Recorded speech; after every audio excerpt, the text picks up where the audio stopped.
Assalamualaikum warahmatullahi wabarakatuh. Kembali lagi bersama channelnya DMT, Dunia Militer Terkini. Di video kali ini kita akan membahas tentang update berita militer Indonesia. Ada apakah? Mari kita bahas ulasannya di sini.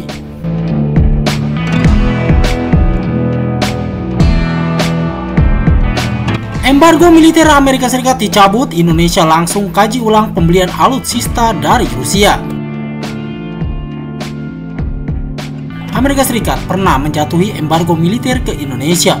Embargo militer Amerika Serikat membuat kesiapan tempur alutsista Indonesia rendah. Wajar saja karena embargo militer Amerika Serikat yang diikuti Uni Eropa kemudian melarang segala transaksi senjata dengan Indonesia. Bukan cuma transaksi senjata, embargo militer juga melarang kerjasama pertahanan lebih jauh antara Amerika Serikat dan Indonesia. Penyebab embargo militer yang dijatuhkan tahun 1995 sampai dengan 2005 ialah tuduhan Kongres Amerika Serikat kepada Indonesia atas pelanggaran HAM di Timor Timur dalam peristiwa Santa Cruz. Usai itu, Kongres Amerika Serikat menjatuhkan embargo militer ke Indonesia. Justru yang menyesalkan adanya embargo militer Amerika Serikat ke Indonesia ialah USAF. USAF menyayangkan Kongres Amerika Serikat terburu-buru menjatuhkan sanksi ke Indonesia. Menurut USAF, memang saat itu Indonesia bersalah di Santa Cruz, namun Kongres Amerika Serikat tak melihat ke depan, yakni adanya potensi eskalasi di Indo-Pasifik atas kebangkitan Cina. Benar saja, saat ini Amerika Serikatlah yang membutuhkan Indonesia memperkuat secepat mungkin angkatan bersenjata Republik dengan F-15 Eagle II. Bagi Amerika Serikat, embargo militer yang dijatuhkannya ialah masa lalu. Kini ia ingin menjalin kerjasama masa depan yang cerah bersama Indonesia. Embargo sudah berlalu, dan sekarang kita berbicara tentang masa depan, kerjasama yang lebih kuat antara kedua negara. Sudah jelas Dubes Amerika Serikat untuk Indonesia kala itu, Erin McSkey, dikutip dari Antara pada 16 Mei 2018. Amerika Serikat setelah embargo militernya dicabut berjanji terus mendukung modernisasi alutsista Indonesia. Berbagai alutsista buatannya ditawarkan ke Indonesia, semisal akuisisi helikopter AH-64E Guardian.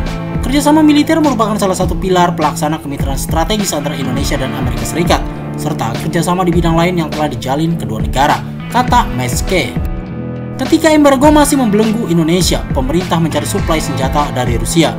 Su-27, Su-30, BMP-3F, Mi-17, dan Mi-35 ada karena embargo militer Amerika Serikat. Rusia menyepakati pinjaman dana sebesar 3 miliar dolar Amerika Serikat lebih guna Indonesia membeli senjata tambahan macam Kiloclass dan Su-35. Ada juga kesepakatan 100 unit lebih tank amfibi BT-3F yang sejatinya digunakan mengganti BTR-50 Korps Marinir. Indonesia terpaksa membeli dari Rusia lantaran tak ada celah lain baginya bergerak akibat embargo. Kasakusuk Indonesia di Rusia sebetulnya memantik perhatian pemerintah Amerika Serikat. Apa yang dibeli dan direncanakan Indonesia bersama Rusia, Amerika Serikat tahu. Setelah itu, Presiden Amerika Serikat kala itu, George Washington Bush, langsung meminta Kongres untuk mencabut embargo militer dari Indonesia. Bisa bahaya jikalau Indonesia terus-terusan lengket dengan Rusia. Hasilnya Amerika Serikat kehilangan sekutu penting di Asia Tenggara. TNI menyambut positif sinyal yang disampaikan Presiden Amerika Serikat George Washington Bush dalam forum APEC di Busan, Korea Selatan. Jelas Puspen TNI dalam artikelnya berjudul TNI Tunggu Sikap Amerika Serikat soal embargo senjata pada 22 November 2005. Intinya, jika embargo dicabut, Indonesia akan mengkaji ulang pembelian alutsista yang sempat direncanakan dari Rusia. Menteri Pertahanan Menhan Juwono Sudarsono pada kesempatan terpisah mengatakan juga menyambut positif keputusan pemerintah Amerika Serikat untuk mencabut embargo terhadap Indonesia. Ia mengatakan, jika embargo dicabut, Dephan akan segera mengkaji ulang anggaran pembelian alat utama sistem senjata dalam rancangan anggaran pertahanan 2006, jelasnya. Rencana anggaran pertahanan 2006 berisi salah satunya pembelian senjata dari Rusia.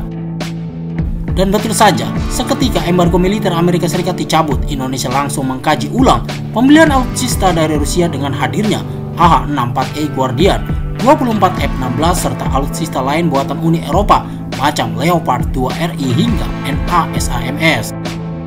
Kita beralih ke berita lainnya. Kantor berita Rusia laporkan Amerika Serikat cabut embargo militer saat Indonesia umumkan pembelian kapal selam Kiloclass. Menjadi negara dengan perairan yang lebih luas dari daratan membuat Indonesia membutuhkan kapal selam sekelas Kiloclass.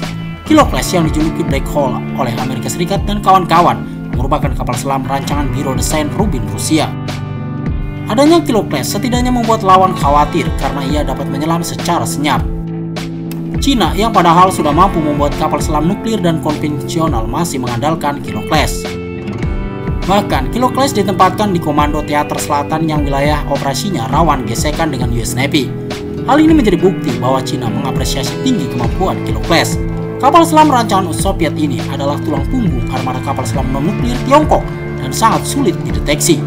Inilah cara Cina agar mendapat keunggulan taktis di Indo-Pasifik jelas nasional interest. Lantas kenapa kapal selam Kilo Clash begitu sulit dideteksi? Pertama, penggunaan material bernama ubin anokis di sekujur lambung Kilo Clash.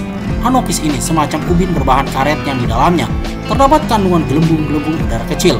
Kegunaannya untuk menyerap pantauan sonar musuh sehingga keberadaan Kilo tak bisa dideteksi. Ubin anokis pada dasarnya adalah ubin karet yang telah di dalamnya terdapat gelembung udara dengan berbagai ukuran. Gelembung udara dioptimalkan untuk menyerap sonar musuh pada kedalaman berbeda dan dapat mendistorsi sinyal sonar yang kembali dari kapal atau kapal selam musuh sehingga membuat Kilo Clash lebih sulit dilacak jelasnya. Dimensi kapal selam Kilo Clash yang tergolong kecil membuatnya cocok dioperasikan di perairan yang terhimpit pulau-pulau. Dari sinilah gagasan Cina menempatkan Kilo Clash di Komando Teater Selatan yang ruang lingkup operasinya kebanyakan terdapat gugus pulau kecil. Karena ukurannya yang relatif kecil, Kilo dapat beroperasi dan bermanuver di perairan pantai dangkal dekat Tiongkok atau di Laut Cina Selatan dengan lebih mudah dibandingkan kapal selam nuklir besar yang kesulitan bermanuver di kedalaman rendah, beber nasional interest.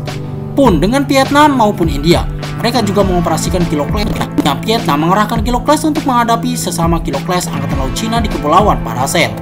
Seperti diketahui baik, Vietnam dan Cina terlibat konflik sengit perebutan wilayah bahkan pernah berperang. Kepulauan Paracel yang harusnya jadi milik Vietnam direbut paksa oleh Cina. Sampai saat ini, kedua negara masih saling adu otot di sana ditambah adanya klaim dan dislain Cina. Sementara itu, sedari dulu Indonesia sudah berencana membeli Kilo Clash untuk pertahanan di laut. Berbeda dengan Cina, India maupun Vietnam, Indonesia membeli Kilo Clash karena kepepet Amerika Serikat ogah mencabut embargo militernya. Padahal jika diperbolehkan, Indonesia ingin membeli dari negara barat termasuk Amerika Serikat jika mereka mau membuatkan kapal selam tenaga konvensional. Namun ketika Indonesia mengumumkan hendak membeli Kilo Clash, Amerika Serikat buru-buru mencabut embargo militernya. Kepala Departemen Pertahanan menekankan bahwa kesepakatan yang akan datang akan memungkinkan negara tidak lagi bergantung pada Amerika Serikat. Embargo pasokan peralatan militer ke Indonesia yang telah berlaku selama beberapa tahun dicabut oleh Amerika Serikat. Pada tahun 2005, jelas kantor berita Rusia RIA Novosti pada 17 November 2006. Tapi Indonesia gagal mengamankan Kilo Clash dan beralih haluan ke Nagapasa Clash buatan Korea Selatan.